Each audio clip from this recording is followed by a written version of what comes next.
गुंठाभर जमिनीचा 7/12 सहज मिळणार।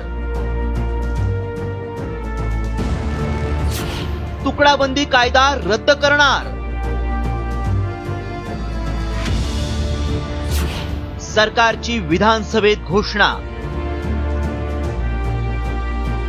शहरी भागात गुंठ्यात जमीन खरेदी विक्रीसाठी डोकेदुखी ठरणारा 78 वर्षांपूर्वी केलेला तुकडाबंदी कायदा रद्द करण्यात येणार आहे। त्याची घोषणाच महसूल मंत्री चंद्रशेखर बावनकुळेंनी विधानसभेत केली आहे। ज्या ज्या ठिकाणी नागरिक क्षेत्र निर्माण झाला आहे त्या सर्व नागरिक क्षेत्रामध्ये आपण तुकडेबंदी कायदा 1 गुंठ्यापर्यंत निरस्त करतो आहे।